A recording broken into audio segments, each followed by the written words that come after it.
오늘 본문은 멜기세덱의 이야기로 시작을 합니다. 여러분, 멜기세덱은 창세기에 등장하는 인물이에요. 그 스토리가 뭐냐면 아브라함 때 가나안 북방의 연합군이 소돔과 고모라를 공격합니다. 거기서 노략을 해요. 거기 누가 살고 있어요? 아브라함의 조카 롯이 살고 있잖아요. 롯도 끌려갑니다. 모든 재산과 시솔들이 다 잡혀가요. 그 이야기를 듣고 아브라함이 조카를 구하기 위해서 훈련된 자 318명을 거느리고 추격전을 벌입니다. 결국에는 쫓아가서 다 물리치고 조카를 구해와요. 잃어버린 모든 것들을 찾아옵니다. 그때 돌아오는 아브라함을 맞이했던 사람이 멜기세덱인데, 그는 예루살렘의 왕이라고 되어 있고 창세기에서 그를 하나님의 제사장으로 표현하고 있어요. 그런데 짧은 언급 외에는 그에 대한 정보가 없어요. 굉장히 신비스러운 인물입니다. 히브리서가 굉장히 중요한 책이라고 제가 말씀드렸는데, 기독론에 관한 것과 또 한 가지 멜기세덱에 관해서 해석하는 책이 히브리서밖에 없어요. 우리가 히브리서를 통해서 멜기세덱이라는 인물을 해석할 수 있습니다. 그는 영원한 대제사장이고 하나님의 아들이신 예수 그리스도를 예표하는 인물이다라고 설명하고 있어요. 그래서 저희가 계속 이야기할 때 예수를 멜기세덱의 반차는 계열이라 그랬죠. 멜기세덱의 계열이라 그랬습니다. 저희가 지난주까지 예수의 제사장직에 관한 얘기를 계속했어요. 그러니까 제사장직에 관한 설명을 위해서는 멜기세덱이 꼭 필요한 사람입니다. 그런데 히브리서 기자가 본격적으로 이제 멜기세덱과 관련해서 예수의 제사장직을 설명하기 전에 잠깐 분위기를 전환시켜요. 주제를 전환합니다. 뭐라 그러냐면은 멜기세덱에 관해서는 우리가 할 말이 많은데 참 말하기가 어렵다, 이렇게 이야기를 하는 거예요. 그래서 이야기를 안 하냐? 해요. 7장부터 멜기세덱에 대한 이야기가 들어가는데 그 전에 다른 부분이 첨가되어 있어요. 그 이유가 뭐냐면은 오늘 11절 이 말씀처럼 너희가 듣는 것이 둔하기 때문에, 내가 멜기세덱에 관해서 이 얘기를 할 텐데, 그 제사장직에 관한 얘기를 할 텐데 이 이야기가 너희에게 너무너무 중요해. 그런데 너희가 예수 그리스도의 대제사장직에 별로 관심이 없고 들어도 이해하지 못할 것 같아서 내가 참 걱정이 된다, 근심이 된다, 이런 말이에요. 아마 여러분 중에도 이 자리에서 지금 나누는 이 주제에 대해서 도대체 예수의 제사장직이 어쨌다는 건가, 어렵기만 하고 좀 더 나에게 적용되는 이야기는 없나, 그렇게 생각하실 수도 있어요. 이 설교를 하면 듣는 분들이 잘 듣고 계신지 아닌지 알까요, 모를까요? 알 수 있습니다.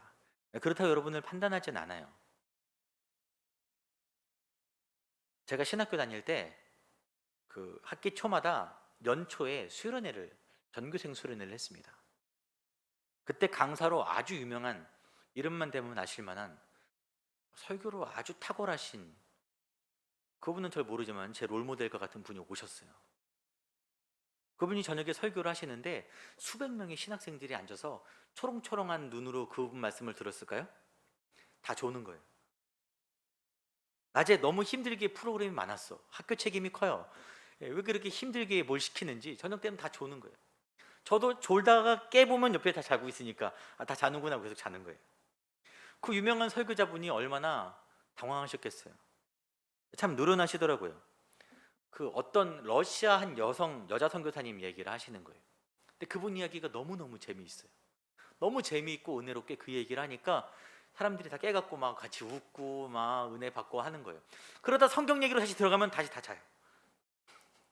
그럼 다시 그 선교사님 얘기 또 하면은 다시 깨서 결국 그 선교사님 얘기하다 끝났어요, 설교가.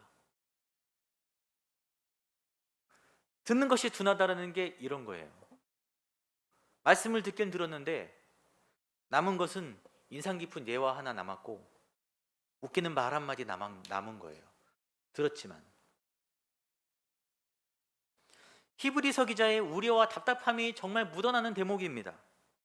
멜기세덱에 관해서 할 말이 정말 많고 너무너무 중요한데, 이게 꼭 필요한데 너희가 듣는 것이 두나무로 설명하기 참 곤란하구나. 독자들의 문제점을 지적하고 관심을 집중시키기 위한 내용이 들어있는 거예요. 그러면서 이제 아주 작심하고 적나라하게, 소위 깐다르 그러죠, 히브리 성도들에 관한 이야기를 합니다. 12절 같이 읽어볼까요? 시작. 때가 오래되었으므로 너희가 마땅히 선생이 되었을 터인데, 여기까지 읽겠습니다. 때가 오래되었다. 히브리 성도들이 예수를 믿은 지 오래되었다는 거예요. 교육을 받은 지 상당 시간이 지났음을 이야기하는 거예요. 또 히브리 사람들이 말씀에 대한 교육 열정이 뛰어나잖아요.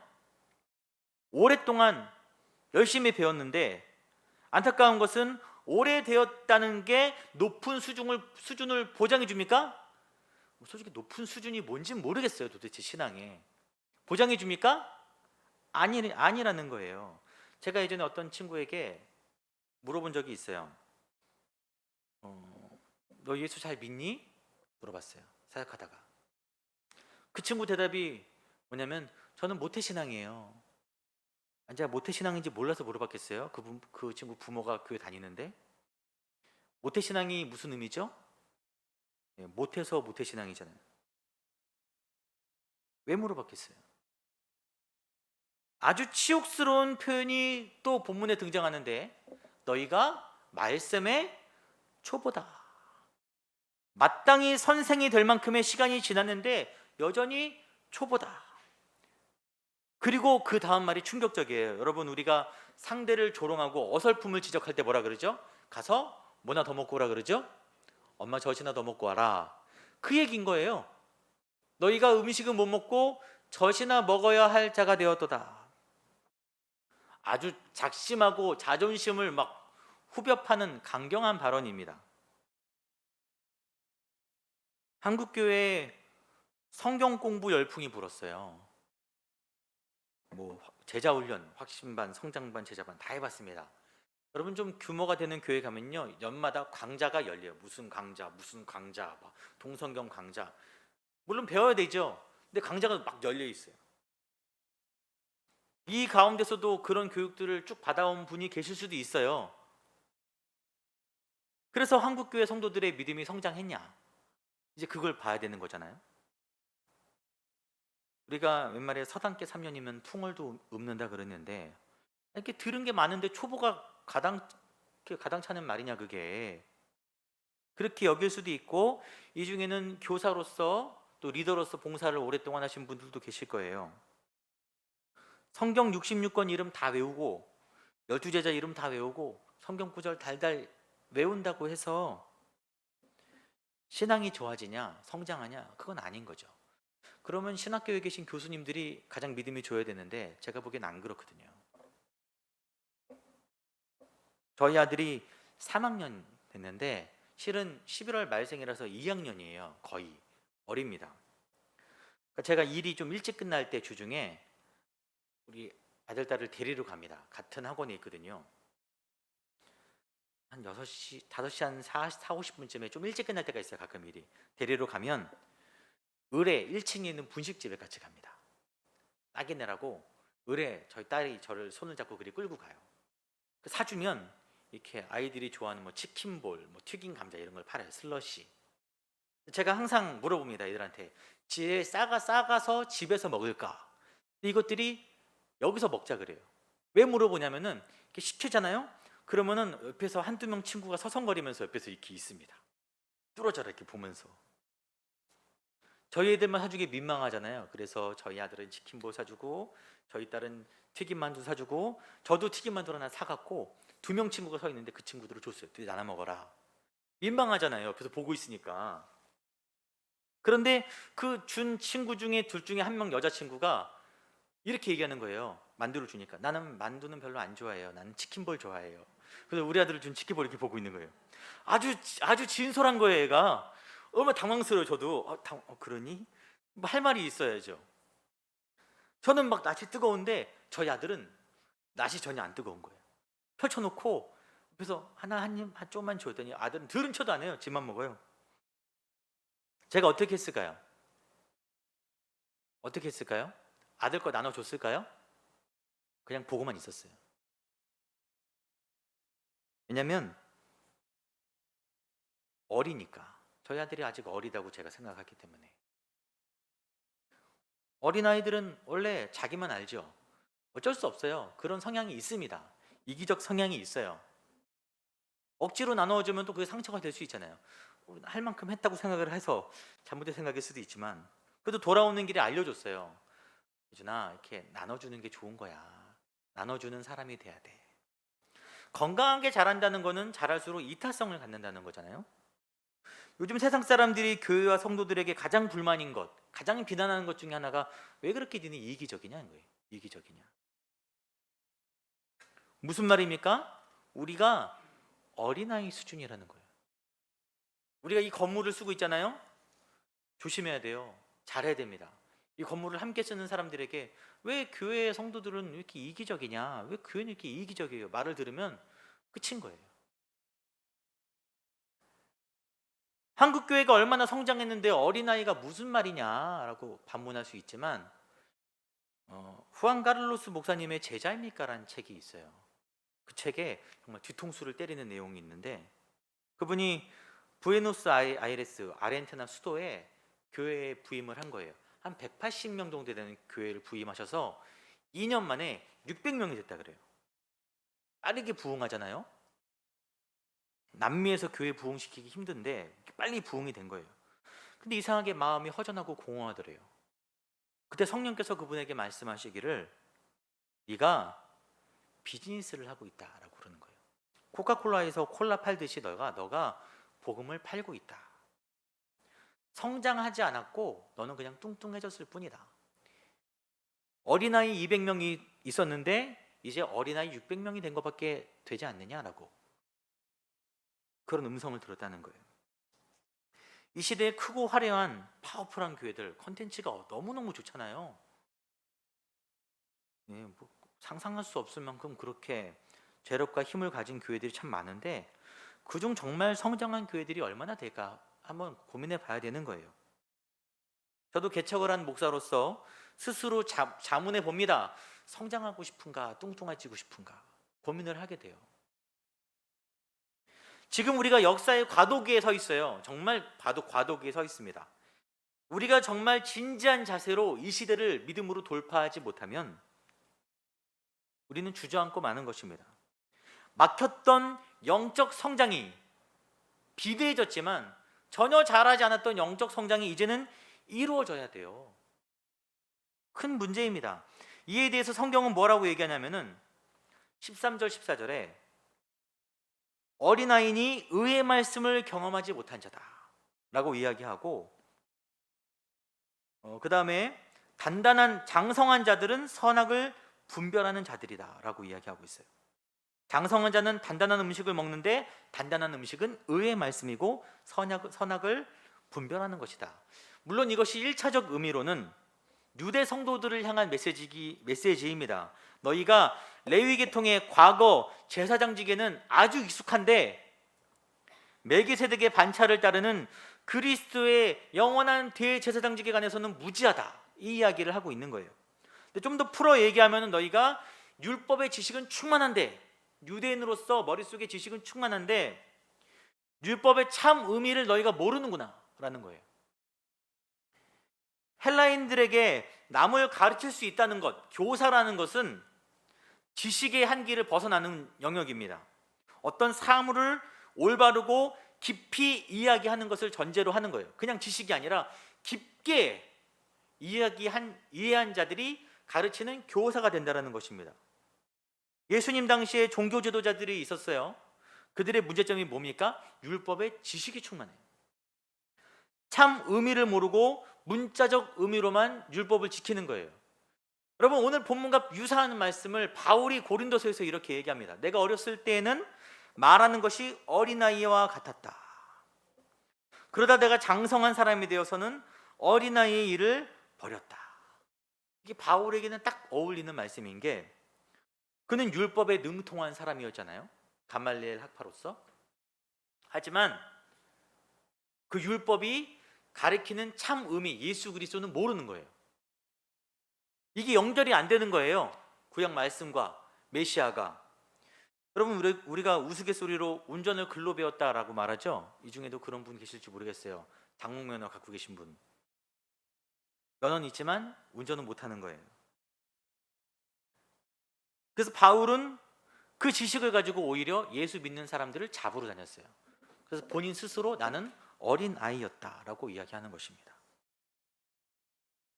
성경이 율법적 지식이 되어서 머릿속에 가득해지면 어떻게 되냐? 요즘 많은 사람들이 이 지적 유예에 갇혀 있어요. 어떤 목사님은 이것을 말씀이 소화가 안 돼서 이렇게 얹혀 있다라고 표현하더라고요. 그러면 머리만 커지는 거예요. 우리가 대갈장군 막 이렇게 얘기하잖아요. 머리만 커지는 거예요. 여러분, 가득 쌓여 있으면 이게 어딘가로는 분출돼야 되잖아요.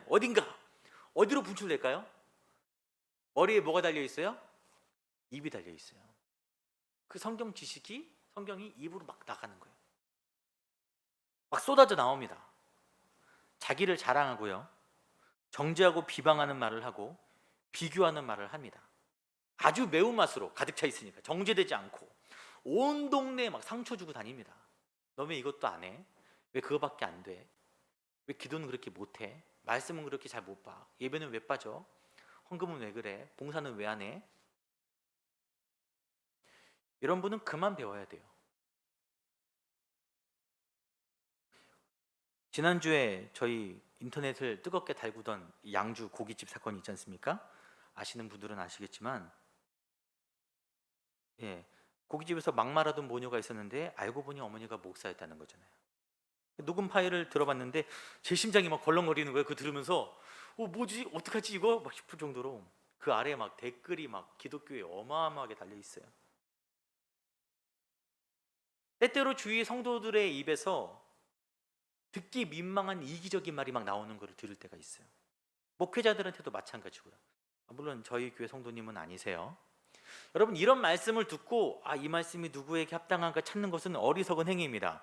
나를 생각해서 나가 아닌가. 이런 분들은 솔직히 어떻게 해야 할지를 모르겠어요.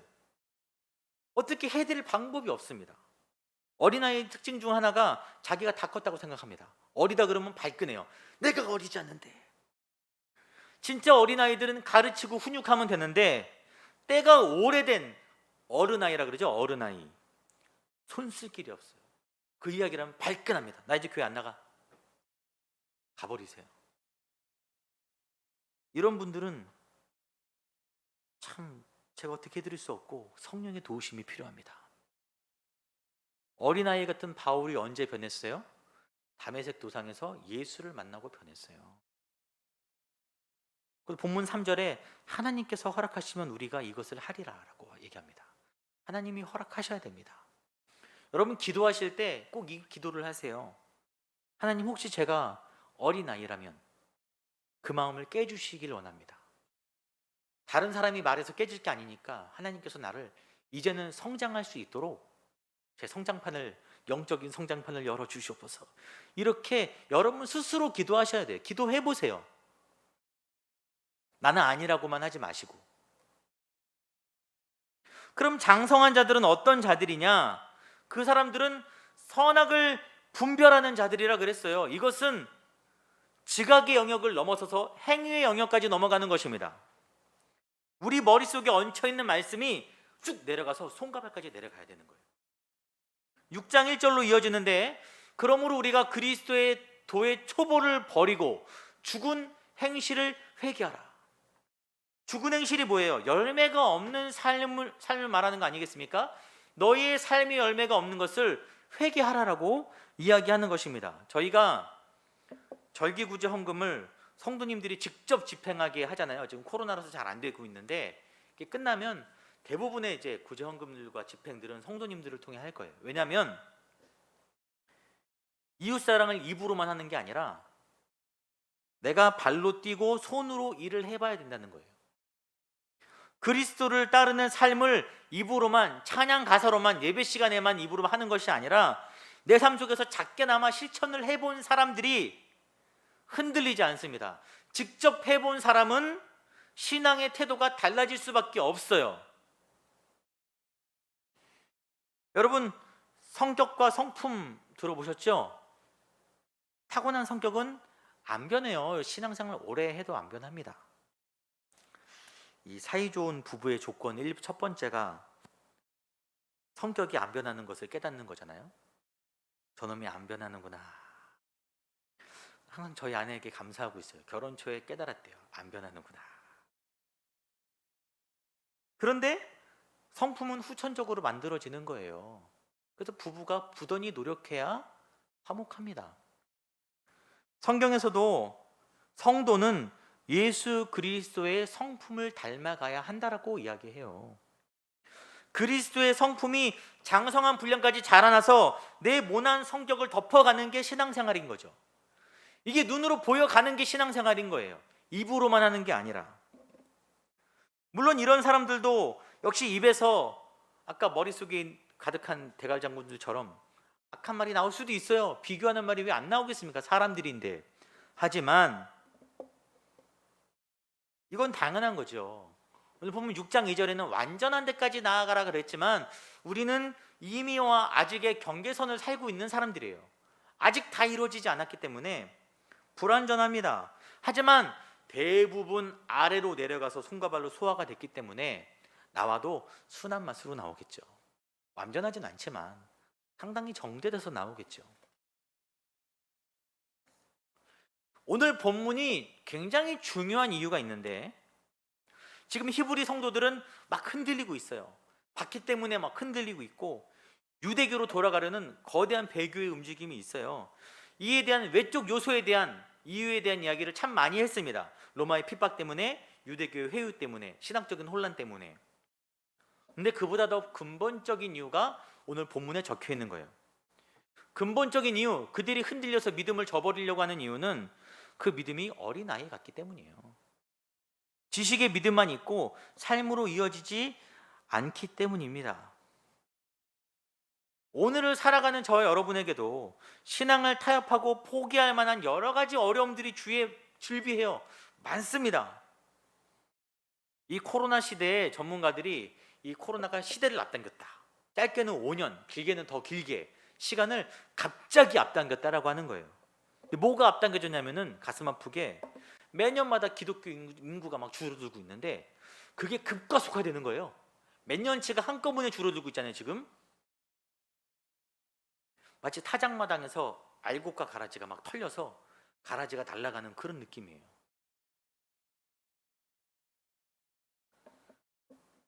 저희가 수요일에 사무엘서를 보고 있는데 이번 주 본문에 하나님께서 어린 사무엘을 통해서 이제 부패한 엘리 제사장의 가문을 멸하실 것이라고 말씀하세요. 저는 이것을 확정이라 생각하지 않습니다. 경고라 생각해요. 경고. 요나가 니느웨에 가서 너희에게 심판이 임할 것이다. 그게 심판을 내릴 거라는 확정이에요? 경고죠. 회개하라. 그 심판의 메시지를 전해들은 엘리가 뭐라 대답하냐면은 그가 이르시니 이는 여호와의 신이 선하신 대로 하실 것이라. 굉장히 제사장이라 그런지 입이 번지르르하게 아주 멋진 말을 해요. 여호와는 선하시니 선하신 대로 하실 것입니다. 근데 바뀌어요, 안 바뀌어요? 안 바뀌어요. 그 자식들을 여전히 악으로 방치해두고 본인도 어두운 눈으로 살다가 결국 하나님의 궤를 빼앗기고 온 집안이 죽임을 당합니다. 여러분, 알곡과 가라지는 뭐 한 끗 차이야. 한 끗 차이. 돌이키냐 안 돌이키냐. 알곡이라서 대단한 거 아닙니다. 갈수록 어려워지고 있는 이 시대 속에서 우리 다 비슷한 상황인데 어린아이 같은 믿음, 지식으로만, 입으로만 내뱉는 믿음에 계속 머물러 있다면 우리도 언제 더 큰 물결이 밀려올 때 세상으로 휩쓸려 갈지 모르는 거예요. 마음을 돌이켜야 합니다. 이젠 내가 변하기로 작정해야 합니다. 바라기는 저희 교회가 이 땅에 세워졌는데, 그리고 여러분들이 저희 교회에 오신 거 참 감사해요. 함께 몸담은 이 공동체에서 여러분 우리 정체되었던 영적 성장이 다시 이루어지길 바래요. 여러분이 믿음의 삶을 조금씩 살아갈 수 있는 은혜가 있기를 소망합니다.